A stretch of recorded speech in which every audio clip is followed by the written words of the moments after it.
आशीष जी मेरठ से। राधा वल्लभ श्री हरिवंश। श्री हरिवंश महाराज जी, महाराज जी क्या हम किसी को अपनी आयु दे सकते हैं, और अगर दे सकते हैं तो उसकी विधि कृपया बताएं। भगवान के सिवाय एक ट्रांसफर कोई नहीं कर सकता, भगवान ही कर सकते हैं। नहीं तो जो विधना ने लिख दिया छठी राव के अंक, राई घटे न तिल बढ़े रहुरे जीव निशंक। राई घटे न तिल बढ़े रहुरे जीव निशंक।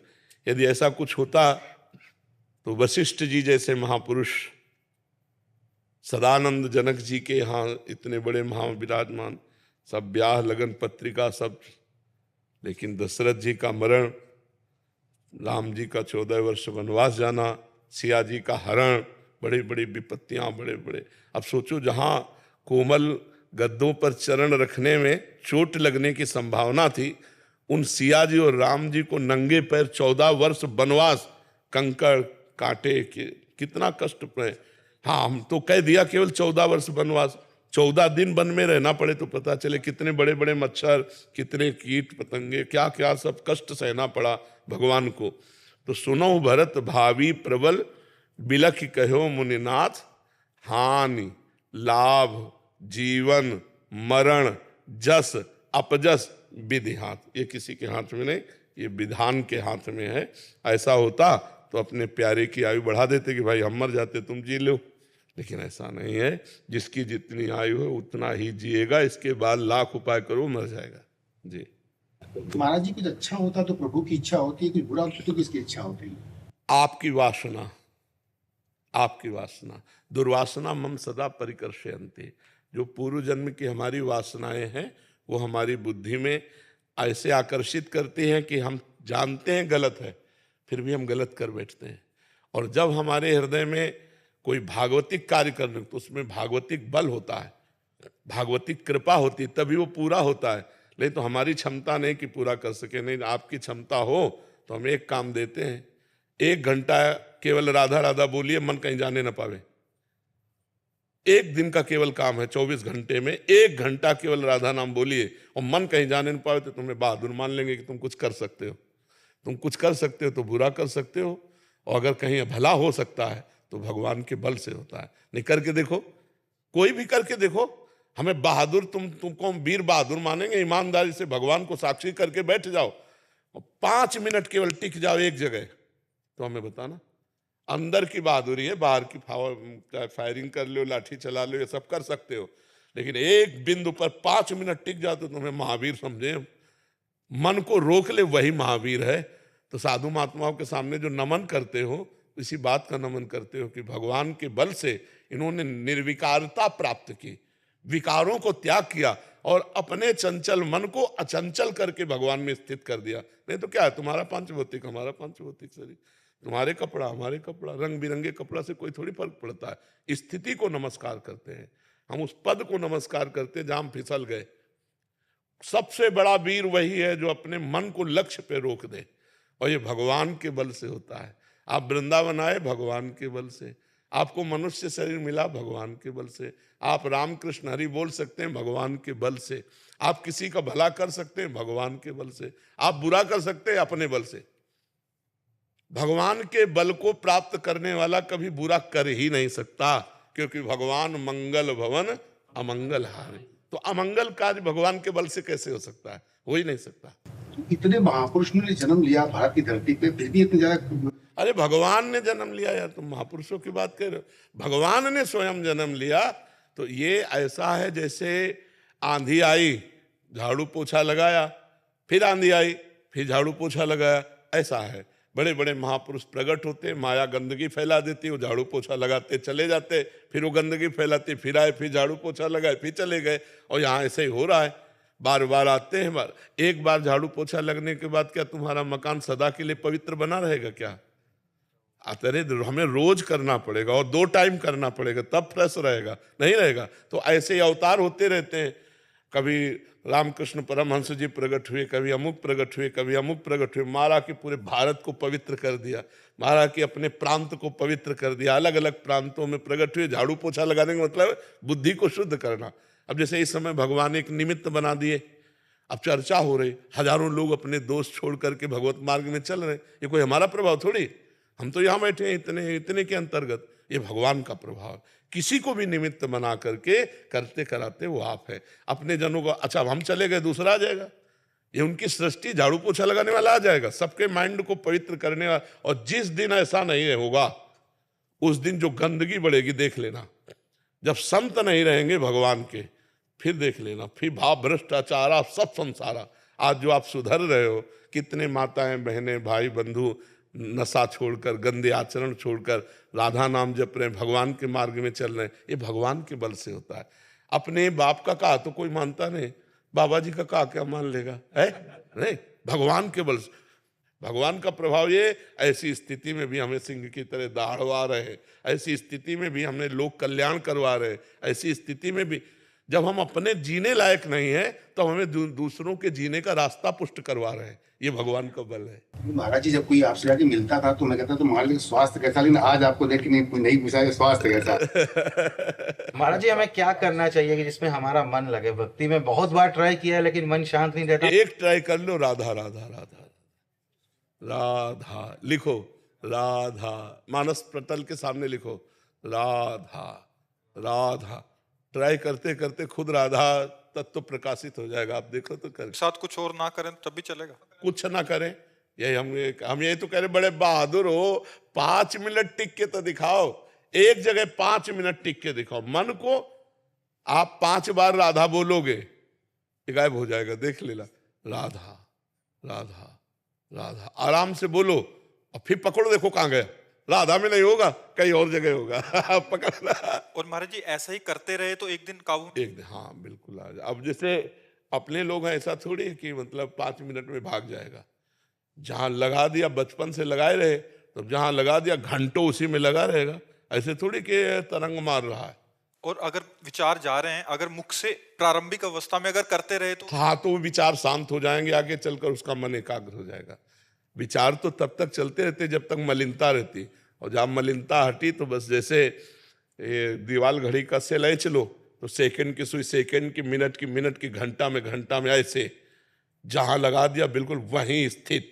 ऐसा नहीं कि ऐसे भी कर सके, वहीं स्थित। तो तभी उनकी बाह्य अवस्था के जो खेल होते हैं सबको समझ में नहीं आता। अंतर में डूबे हुए बाह्य खेल कैसे हो सकते हैं? अंतर में चित्तवृत्ति डूबी और बाहर वो व्यवहार कर रहे हैं। यही महापुरुषों की महानता होती है। अब संसार में तो अगर तुम अंदर में डूबना चाहोगे तो बाहर कहोगे हल्ला मत मचाना, तुम नगाड़ा बजाओ, कोई फर्क नहीं पड़ने वाला। हम जहाँ हैं तहाँ हैं, तुमसे देख रहे हैं, तुमसे बात कर रहे हैं, तुमसे और चल रहा है, डबल खेल चल रहा है। एक चल रहा है आपसे बात चल रही है, दूसरा हमारा चिंतन चल रहा है। अब कह दो बात करते हुए चिंतन कैसे होगा, तो देख लो बात करते हुए विषय चिंतन होता है कि नहीं होता। तो जहाँ विषय चिंतन होता है वहाँ भगवत चिंतन होता है। जैसे तुम्हारा अंदर से जहाँ राम नाम कृष्ण नाम राधा नाम जपो तो मन अंदर भागेगा ना संसार की तरफ, वहाँ हमारा मन भागता है श्री जी की तरफ। अभ्यास योग युक्ते न चेतसा नान्यगामिना, वो ऐसे भागता है श्री जी की तरफ। जाने अनजाने में प्रभु जी कोई अपराध या हमसे पाप बन जाता है, उतना ही हमें प्रायश्चित करना चाहिए जितना जाने में होता है या अनजाने में? अनजाने वाला स्वप्न में दंड मिलता है। स्वप्न में देखा चाकू मारी गई तो पीड़ा हुई ना, जब तक जगोगे नहीं तब तक वो पीड़ा भोगनी पड़ेगी। वो अनजाने के पाप का दंड है। जाने में जो आपसे पाप हो गया उसका प्रायश्चित कर लेना चाहिए। शालिनी द्विवेदी जी प्रयागराज से। राधा वल्लभ श्री हरिवंश महाराज जी। महाराज जी यूट्यूब पर आपकी वीडियोस या रील्स देखते हैं तो महाराज जी कह रहे हैं कि आपकी मतलब वीडियोस देख के मतलब ऐसा मन हो गया कि अभी कहीं और सुनने का मन ही नहीं होता। तो अगर कोई दूसरे जनों की रील्स आ जाती हैं जो प्रेरणादायक कथाएं सुनाते हैं तो ऐसे में उनको इग्नोर कर दें तो कोई अपराध तो नहीं है, ऐसे कोई दोष दर्शन तो नहीं, बाजार है, बाजार में हमारी जिस दुकान में हमारी पटरी बैठ गई वहीं से सौदा ले रहे हैं। अब अन्य दुकानों को नहीं ले तो अपराध थोड़ी हुआ। ऐसे यूट्यूब पे एक दुकान है, संतों की वाणी की दुकान है, एक से एक संतों की वाणी है। उसमें हमारा जहाँ भाव बना वहाँ अपना सुन लिया, जहाँ भाव नहीं बना वहीं नहीं सुना, तो उसमें कोई अपराध। हाँ, किसी की निंदा करना अपराध है। तुम्हारी समझ में नहीं आया तो क्या कोई संत ही नहीं है क्या? और किसी की वाणी ही सत्य नहीं? नहीं, सबकी वाणी सत्य। हमें ये प्रिय लगा, हमें ये वाणी प्रिय लगी। जिनको जो प्रिय है वो अपना सुने, ऐसे ऐसे भाव। और किसी संत की अगर रील आ गई तो हम प्रणाम करते हैं, प्रणाम करके आगे बढ़ते हैं, क्योंकि संत भगवान के स्वरूप होते हैं। हम किसी की अवहेलना या निंदा नहीं कर सकते। अगर अवहेलना निंदा करते हैं तो हम अपने संत जिनको माना है उनकी भी बात हमारे ऊपर रंग नहीं लाएगी।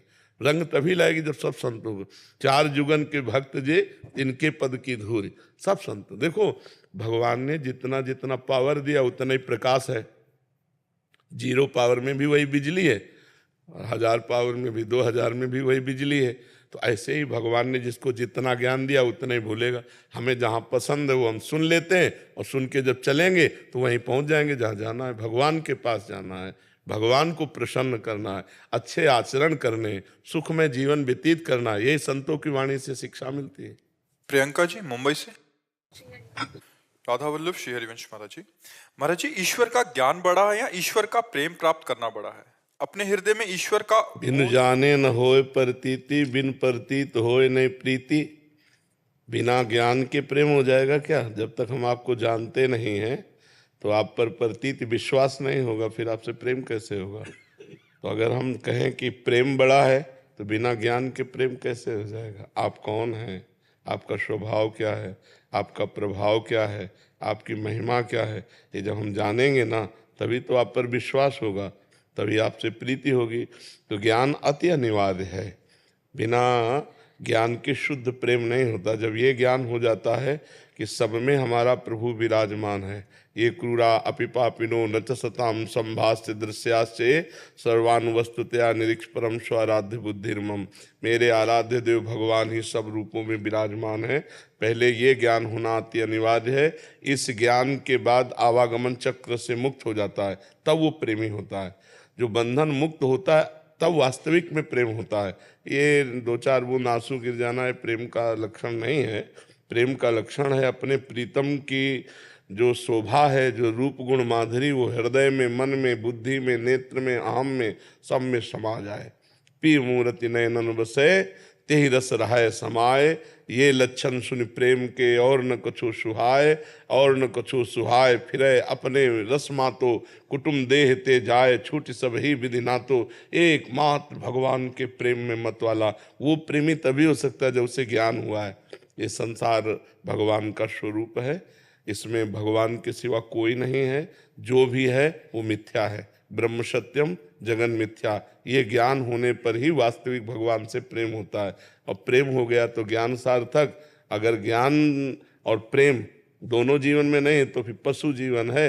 बस वही निद्रा भय आहार मैथुन यही चल रहा है। संपूर्ण संसार आवागमन से मुक्ति थोड़ी है, ज्ञान और प्रेम से ही आवागमन की मुक्ति है। तो बड़ा छोटा नहीं कह सकते हम, क्योंकि ये आंख बड़ी कि ये आंख बड़ी, ये हमें प्रिय कि ये प्रिय, दोनों प्रिय है ना। तो जब तक हमें ज्ञान ना होगा तो प्रेम नहीं होगा। तो ज्ञान अति अनिवार्य है, क्योंकि हम जिससे प्रेम करते हैं जब तक उसका ज्ञान नहीं होगा तो प्रेम कैसे हो जाएगा? होता ही प्रेम ज्ञान से है, जानकारी से ही तो प्रेम होता है। आप यहाँ बैठे तो कैसे आए? जानकारी से ही तो आए ना। आपने YouTube में सुना, आपने बातें सुनी, आपको थोड़ा ज्ञान हुआ तो लगा चलो देखते हैं चल के। तो आपको आने की जो जिज्ञासा हुई, श्रवण सुजस सुनि आयऊँ प्रभु भंजन भवभीर। जब मैं आपकी महिमा सुनी प्रभु तो आपकी शरण में आए, विभीषण जी कह रहे हैं। तो बिना श्रवण के ज्ञान नहीं हुआ, और बिना ज्ञान के शरणागति और प्रेम नहीं होता। इसलिए ज्ञान बहुत महत्वपूर्ण है। उसको ऐसा नहीं कहा जा सकता कि ज्ञान छोटा कि प्रेम बड़ा, नहीं कहा जा सकता। जैसे दोनों आंखें हमारी दो हैं पर दृष्टि एक है, और दोनों प्राण प्रिय हैं, ऐसे ही ज्ञान और प्रेम दोनों समान है, दोनों में अंतर नहीं है। महाराज जी, सूक्ष्म अहंकार का नाश कैसे होता है? गुरु कृपा ही केवलम। जैसे हम साधना करते हैं ना, इसका भी अहंकार होता है, इसका अहंकार नष्ट होता है गुरु कृपा से। तो सांसारिक अहंकार तो दूर करना कठिन होता है, उससे भी ज्यादा कठिन होता है भक्ति जनित अहंकार दूर करना। क्योंकि सांसारिक अहंकार को हम दोष रूप में देखते हैं तो दूर हो जाता है, लेकिन भक्ति अहंकार को गुण रूप में देखते हैं कि मैंने ऐसा किया, मैंने ऐसा।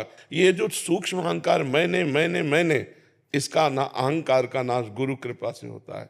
जब गुरुदेव हमारे अहंकार को धूल दूषित करते हैं, तभी हमें मोक्ष मिलता है। इसीलिए ध्यान मूलम गुरु मूर्ति, पूजा मूलम गुरु पदम, मंत्र मूलम गुरु वाक्यम, मोक्ष मूलम गुरु कृपा। जो मोक्ष का मूल है वो गुरु कृपा है। एक बार अकाल पड़ा तो शिवाजी ने पूरा खजाना खोल के सबको खवाया पियाया। अकाल किसी को व्याप्त नहीं कर पाया, कोई अकाल में मर नहीं पाया। समर्थ गुरु रामदास जी के पास गए और उनका गुरुदेव आपकी कृपा से किसी को भी कष्ट नहीं होने दिया, अकाल में हमने सबका पोषण किया। तो उनका शिवा तुमने पोषण किया, उठाओ घन। घन एक मजबूत होता है, लोहे का उसमें होता है। उठाया और ले गए, कहा इस पत्थर में मारो। पत्थर में तोड़ा, हटाया पत्थर तो नीचे मेढक बहुत तंदुरुस्त बैठा है, इसको खवाया। तो उनका नहीं, ये कैसे पुष्ट है? तुम केवल निमित्त मात्र हो, भगवान सबको पुष्ट करता है, ये गुरु। नहीं तो मैंने अकाल में किसी को भूखे नहीं मरने दिया, बहुत बढ़िया काम हुआ, लेकिन अंदर एक पुष्ट हो रहा है अहम। मैंने अकाल में किसी को मरने नहीं दिया, मैंने नहीं, भगवान ने। ये दिखाया कि इस मेढक को तो तुम पोषण नहीं कर रहे हो। 83,99,999 योनियां और भी हैं मनुष्य योनि छोड़कर, सबका भरण पोषण कौन कर रहा है? भगवान ही कर रहे हैं। तो गुरु वाणी, गुरु कृपा ही अहंकार का, जो सूक्ष्म अहंकार है उसका नाश करते हैं। सुनील संभाजीराव महाराष्ट्र से। महाराज जी, आपके चरणों में कोटि कोटि प्रणाम। गुरुदेव, 2023 से आपका सत्संग और एकांतिक वार्तालाप यूट्यूब से माध्यम से सुन रहा हूँ और आपके वचनों के बल से नाम जप भी करने की कोशिश कर रहा हूँ। गुरुदेव, श्री जी की कृपा से गुरुदेव भगवान 3 दिन व्रत निर्जला और मौन रहकर करता हूँ। उस दिन नाम जप निरंतर चलता रहता है और श्री जी में मन भी लगता है, बाकी दिन वैसा नाम जप नहीं चलता। महाराज जी, क्या भूख की व्याकुलता के कारण ज्यादा नाम जप में मन लगता है? अगर ऐसा है तो संसार में रहकर ये मार्ग अपनाना सही है क्या महाराज जी? देखो, बात सुमिरन की है। अगर हम एक रोटी सुबह, एक रोटी शाम पाए तो उपवास ही है। निर्जला रहकर कै दिन भजन कर लोगे? जल पीना और जल ना पीना कोई खास बात नहीं है। खास बात है आपका चित्त कहाँ है। कितने ऐसे जीवन जो केवल जल पीकर रहते हैं हमारी सृष्टि में, क्या उनको भगवत प्राप्ति हो जाती है? ये ऑपरेशन है 3 दिन जल ना पी करके उपवास करने का, करो, लेकिन उसका कहीं भी देखा नहीं खींचनी चाहिए। कितने ऐसे जीव जो मिट्टी खाकर जीते हैं, कितने ऐसे जीव जो फल पाकर जीते हैं, कितने ऐसे जीव सृष्टि में जो वायु पीकर रहते हैं, कितने ऐसे जीव हैं जो नपुंसक हैं, कभी भोग ही नहीं करते हैं। क्या इनको भगवत प्राप्ति हो जाती है? जिसका चित्त भगवदाकार है उसको भगवत प्राप्ति हो जाती है। अब हमको देखना है, मिताहार, सात्विक, भगवत प्रसाद, ये व्रत से भी बढ़कर है। मिताहार माने थोड़ा, अगर हम 4 रोटी खाते हैं तो 2 रोटी खाएं, और धर्म की कमाई, पवित्र भोजन और भगवान को अर्पित करके, और रोज भजन हो रहा है, सब कुछ हो रहा है। खास बात भजन है। अपने भी ये सब, पर बाद में जब समझ में आया तो चित्त वृत्ति का भगवान के चरणों में अर्पित करना। गोपी जनों का सबसे बड़ा पद है हमारे भक्ति राज्य में। अगर भक्ति राज्य में कहीं भी किसी का पद दिया जाता है तो यथा ब्रज गोपिका नाम, जैसे ब्रज की गोपिकाएं, ऐसा प्रेम कहीं नहीं देखा गया। बड़े बड़े महाभागवतों ने इन्हीं का अनुसरण किया है। जैसे महाप्रभु चैतन्य देव तो गोपी प्रेम की भावना में डूबे हुए, हा कृष्ण हा प्रीतम, तो यथा ब्रज गोपिका नाम। अब गोपिकाओं की दिनचर्या देखिए, सुबह उठती हैं, गौएं धोना है, घर लीपना है, भोजन बनाना है, पति पुत्र आदि को पवाना, पूरा एक गृहस्थी की नारी जैसे करते हैं, भागवत में लिखा हुआ है, वही है दिनचर्या। अंतर क्या है? उनको परमहंसों ने भी पूजा क्यों? क्योंकि एक एक चित्त वृत्ति श्री कृष्ण के लिए है।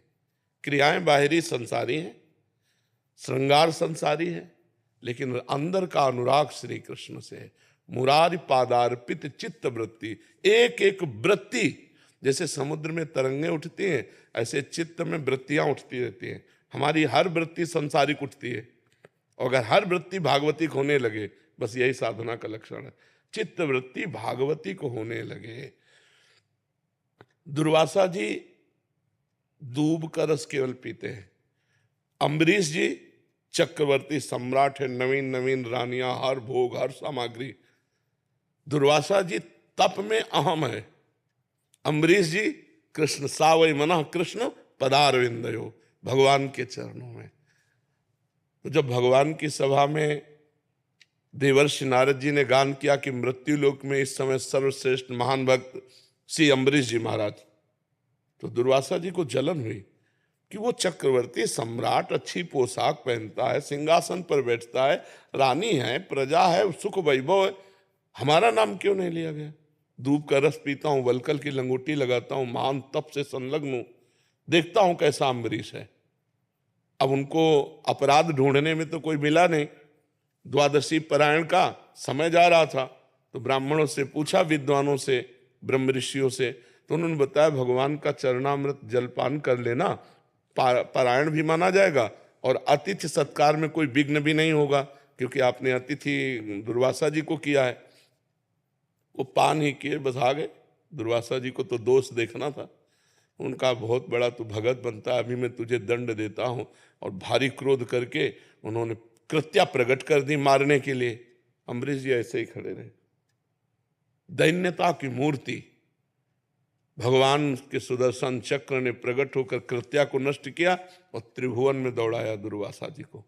दौड़ाया नहीं तो भस्म तो 1 मिनट में कर देते, दौड़ाया, केवल भक्त है ना भगवान के, दौड़ाया। अब वो भगवान ब्रह्मा जी ने कहा हरि का सुदर्शन चक्र हमने, शिव जी ने कहा ये तो भगवान का नित्य पार्षद सुदर्शन, इससे वो भगवान की शरण में जाओ। दुर्वासा जी भगवान ने कहा अहम भक्त पराधीन हो असुतंत्र ईदिश, मैं इस समय असुतंत्र हूं, सुदर्शन मेरे कहने से नहीं रुकेगा। अम्बरीश के पांव पड़ो जाके। जब अम्बरीश जी के चरणों, तो अम्बरीश जी ने जल लिया और कहा मन वचन कर्म से आज तक मैंने जितना भजन साधन पुण्य किया वो सब दुर्वासा जी को प्राप्त हो जाए। और हे सुदर्शन, इसके प्रभाव से आप। दुर्वासा जी के आंसू भर गए कि जिसको मैं मारने आया, जिसको मैं दुख देने आया, अपमानित करने आया, उसने पूरे जीवन का भजन मुझे दे दिया। बोले आज मैंने देखा हरि के दासों का कितना बड़ा महत्व है। तो निराभिमान भजन और तपस्या अंतर है। निराभिमान भजन और तपस्या में अंतर है। हम व्रत रहे लेकिन व्रत का अभिमान न हो और हमारा भजन निरंतर नित्य चले तो हमारा व्रत सही हुआ। एक दिन कस के भजन हो गया और 2 दिन प्रपंच रहा तो ठीक नहीं। हमें ऐसा अभ्यास करना चाहिए कि अन्य दिनों में भी भोजन को पवित्र धन के द्वारा कमाया हुआ हो और भगवान को भोग लगाया हुआ हो और हमारा मन बार बार भगवान के चरणों का चिंतन करे। खास बात चिंतन है। पूरी गीता जी आप उठाकर देखिए, भगवान ने कहीं अन्य साधनों को छुआ भी नहीं है। अनन्य चिंतयन्तो माम अनन्य चेता सततम, ऐसा अभ्यास करो, अभ्यास योग युक्तेन चेतसा नान्यगामिना, मेरे में चित्र मन मना भव मद भक्तो माद्याजी माम नमस्कुरु। भगवान कहते मई एव मन आधत्स्व मई बुद्धिम निवेश है, मेरे में मन लगा दो, मेरे में बुद्धि लगा दो। खास बात यह है। सनकादि जब भागवत के पारायण की बात कहते तो कहते हैं एक बार फल खा करके भागवत सुनो, यदि उसमें विक्षेप पड़ता है तो भोजन पर कर, लेकिन आपका चिंतन भोजन का नहीं होना चाहिए। आपका चिंतन भगवान से हटना नहीं चाहिए। खास बात चिंतन है। आप रोटी दाल खा के भजन कर रहे हो, निरंतर भगवान में वृत्ति, आप जैसा कोई महात्मा नहीं। वो आप वायु पी कर रहे हो, चिंतन है जल का और भोजन का, बात नहीं। चिंतन कहाँ है आपका? आंतरिक चिंतन से भगवत प्राप्ति होती, बाहरी क्रियाओं से नहीं। बाहरी क्रियाओं से प्राप्त नहीं होती। बाहरी क्रियाओं का तो कभी कभी अहम भी जागृत हो जाता है कि मैं निर्जला रहता है, तो वो जो मैं निर्जला रहता हूं ये भगवत प्राप्ति में बाधा पहुंचा देगा। एकदम दैन्य। यही दरबार याद भी नहीं आनी चाहिए। यही दरबार दीन को आदर रीत सदा, प्रभु में किसी योग्य नहीं। इसीलिए कहा सुनेरी मैंने निर्बल के बल राम, अपबल तपबल, ये तप बल और बाहुबल, चौथो बल है दाम, सूर किशोर कृपाते सब बल हारे को हरि नाम, सुनेरी मैंने निर्बल के बल। हम ये नहीं कहते निर्जला न रहो, लेकिन जिस दिन जैसे वैसे भजन होता है ऐसे रोज भजन होना चाहिए। कैसे हो? अल्पाहार, पवित्र आहार, और हमारा चिंतन जाए प्रभु की तरफ। हमारा चिंतन निर्जला की तरफ न जाए, हमारा चिंतन प्रभु में हो। सो सब धर्म कर्म जरि जाओ, जहाँ न राम पद पंकज भाव। वो धर्म कर्म में आग लगी यदि भगवान का चिंतन न हो। भगवान का चिंतन हो रहा है, सब ठीक हो रहा है। मंगल भवन है भगवान, अमंगलहारी हैं, उनका चिंतन हो रहा, सब मंगल हो रहा है। ठीक है, हर समय भजन की वृत्ति बने, इसलिए पवित्र आहार और थोड़ा आहार। आप देखो, एक रोटी पाके, 4 रोटी की भूख है, 1 रोटी पाओ, आधा पेट पानी से भरो और चिंतन करने का अभ्यास करो, तो देखो आपका चित्त भगवान में लगा रहेगा। और 4 रोटी पाने तो 4 रोटी पाए, ऊपर से पानी, फिर वायु, तो बस पचाने में सारी ऊर्जा लग जाएगी, भजन में नहीं लगेगी। अल्पाहार, भजन के लिए अल्पाहार अति आवश्यक।